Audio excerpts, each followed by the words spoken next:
A lot of people don't think like it's addicting. They don't think they don't like. I had a addiction when I was maybe like 15 to up until I was 17. Oh wow. How did Yeah. that? How did? I'm always curious. Like I've been hearing this a lot from girls. And Hmm. we tend to forget that. I tend to forget that girls also struggle with it too. You know. Yeah. How did you start, and how did you like escape from Honestly, that? Yeah. I don't know. I just remember that like once I started touching myself, I was like, oh shit, like this was nice. And then like I would just continue doing it. And then I would always hear like that videos would be on Twitter. And I started actually looking up because I was scared to go on the net. And then from there, I started just searching it up. And I found different ways to look for, because I started off with watching girls. Like I've always liked girls.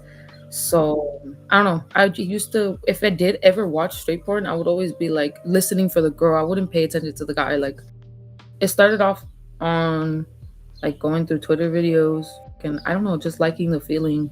And then how did you know Huh? how did you Like what I know know was wrong how did you know it because was an addiction?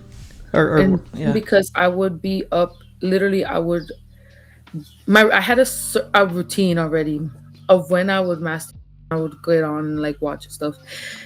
Like and then I remember well, a counselor came to the high school before I graduated and was talking about like porn addictions and stuff like that because I think they were planning to ban porn, which I don't think is ever gonna happen. It's always gonna be there, no matter what. I don't care what nobody says. That shit's everywhere. Yeah. Um, but that they were planning to that if anybody struggled to like call hotline and stuff like that, because it is a problem. It does something to you psychologically. Hmm. It does. Why do you think like people that are predators seek for that? Like Hmm. for the child, stuff. Yeah. No, I've been talking to a lot of people about addictions. This one keeps coming up, from guys and girls, and I've been hearing a lot of stories or just experiences. Like I talked to a girl, several girls now, where they masturbate 5 times a day. And And then also, wait, I don't mean to cut you off. I also think if you have been sexually abused, it does have a lot to do with mm, your hypersexual. Because I know I'm very hypersexual. I know I am. But when I talked to my therapist about it, she did say that it has a lot to do. It stems from like abuse. It stems from like you thinking it's okay at a young age, but in reality, it's not. yeah, no, and I've noticed that pattern as well. They'll share that. It's like, oh Yeah, wow, they'll early exposure to it or being abused yeah, yeah. physically, and then it results in like another girl I talked to, like she Mhm.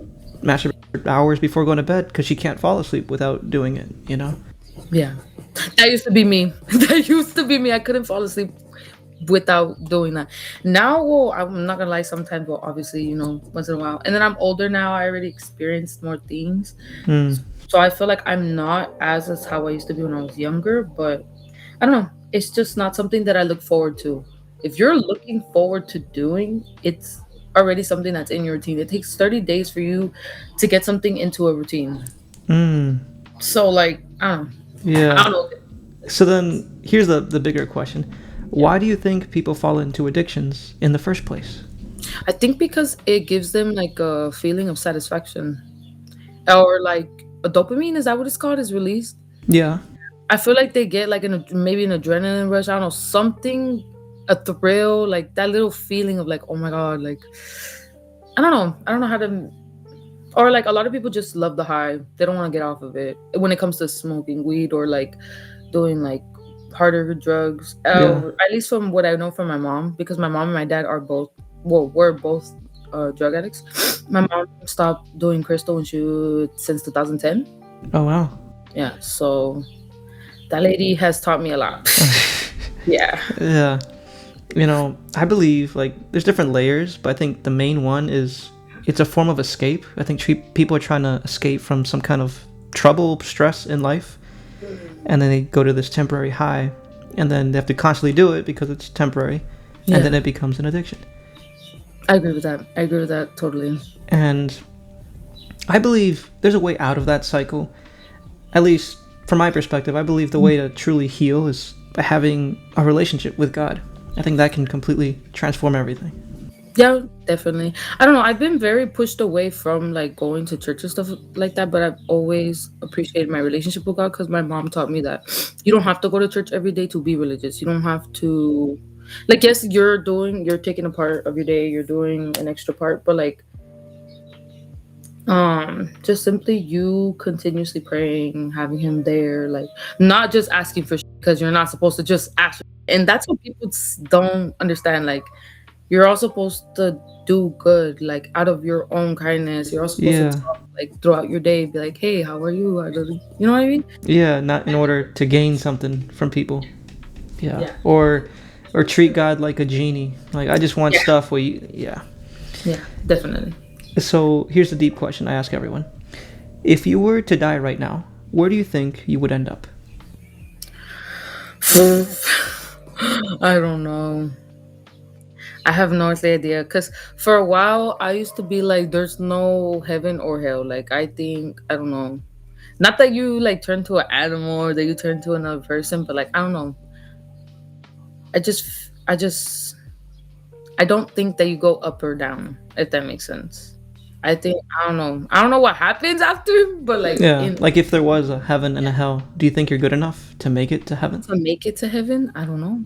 For I mean, example. wouldn't it be up to him? True, but we can you can read the Bible and it'll show us. For example, have you Yeah. ever lied in your life? No, yeah, definitely. I lie every day. That's I know it's just I know. I mean simply just smoking, how much I do, drinking, fucking cussing, like I feel like I am old because These are the major ones: lying, stealing, hating, gossiping, lusting. Right? These are like the part of the Ten Commandments. yeah, yeah, yeah. So you and I are not good enough because no one is perfect, right? Yeah. We would all deserve the hell. But then I learned that God loves us. He doesn't want us to go there. He wants to Yeah. save us, which is why he sent Jesus, someone that actually lived a life perfectly, died on the cross, and then he raised him up from the dead. And whoever puts their faith in Jesus can be forgiven. Guaranteed heaven. You Yeah. know? You ever heard of that before? No, you just opened up like Hey! fucking something in my head like that ass. Yeah, so that's called the gospel, which literally means good news, you know? And I didn't understand that till 4 years ago because I didn't grow up Christian. And once I understood that, I gave my life to him. And he has just changed my life. And that's why I go back on here to share this with people, you know? That's cool. Because I see all these people struggling and they're trying to hold on to all these different things, but they're not finding that peace. They feel empty after doing it, you know? And I believe Jesus is the one that can help them and heal them. Yeah. But everyone has to make their own decisions. I can't Yeah, force you. everybody at No. their own time. I feel yeah, because when at first I didn't even come out, everybody just started like making rumors that I liked the girl, and then um it just fucking went left, and my mom was like, "I don't care if you like boys or girls or unicorns, you can't date nobody," because it all happened when I was in 8th grade, and then I was with a girl for 4 years. I cut my hair, like I did so much for her. I changed myself completely just for her to break up with me 2 days before Valentine's Day and then get with her manager that's a guy. Making me look completely like a guy. Like if I show you pictures before, like a month or two ago, you'd be like, "Oh, you A do month or not two? look." This is recent. This year, she broke up with me 2 days before Valentine's Day. Yeah. Mm. So it's like I honestly have my mind has changed so much, and I have been praying a lot more because I know that I do a lot of stupid. I literally got stranded at a gas station over my stupid decisions of going with the guy that I didn't even know. Mm. So it's like I don't know. I'm Yeah. just, and I also hate that I'm very self-aware of my actions. That's what I hate the most. That I know sometimes what I'm doing might be so fucking stupid, and who the fuck would be thinking about doing this, and I do it. Mm. I think that's the toughest thing to deal with. Like when you know what's wrong and you still do it. Like when you know about God and all what He says and we still go against it. It's like ah. But I love that God is so patient with us and He's always waiting for us to come back. You know. No, yeah, You said definitely. you've been praying and it's crazy. You think this is a coincidence? You met this No. random stranger talking about God with you? Well, honestly, I get a lot of people that try to talk, but like for a while, I would push it away. Like when I was in when I barely turned 18, before I got kicked out, I was talking to a lady at the bus stop, just random conversation, and then she was trying to give me her Bible, and I was telling her that I didn't want it. Hmm. She gave it to me, and I threw it away. You threw it away. After that, bro, oh my God, so much started happening to me. But like, I would, because I've always seen like little there used to always be a little boy that used to follow me around, but like I would never talk to him. I would never say anything. I would just see him from like the corner and be like, okay, whatever, he's there. I started seeing him again. One, two.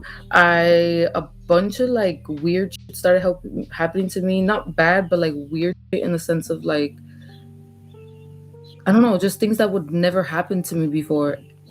And I remember seeing the lady again, maybe like a month or two after that, and she gave me another Bible. And she was like, "What did you do with the other one?" I lied my ass off. I'm not even gonna lie. I lied my ass off. And she was like, "Well, you can have this one." And I kept it. And I still have it. Hey, have you opened it? I've opened it. She wrote all over it. Like wrote like little like notes, Oh wrote like wow. different things for me to go back and forth. She said that I remind her of this one. Salome 4:7. You are altogether beautiful, my love. There is no flaw in you. And I was like, what the fuck? And she was like, that's you. She was like, you need to love yourself more because you don't look like you love yourself. And that's when I had like my hair short and I was really depressed because I had my hair short. And yeah. Wow. That's crazy. That stuff you're talking about, like the Bibles keeps coming up. Mhm. All these signs. I think God, that's how God does it. He'll send people signs and wonders, dreams, Yeah, stuff like definitely. that. And then eventually we notice it, like, oh, I'm starting to see it. Now, are we going to run away or are we going to actually, you know, step Go. forward? Yeah. No, yeah, definitely. Let it ride, let it ride, let it ride. Don't forget to hit the light. Follow God and let him drive. Let him drive your life, drive your life. Ooh, and don't forget to subscribe.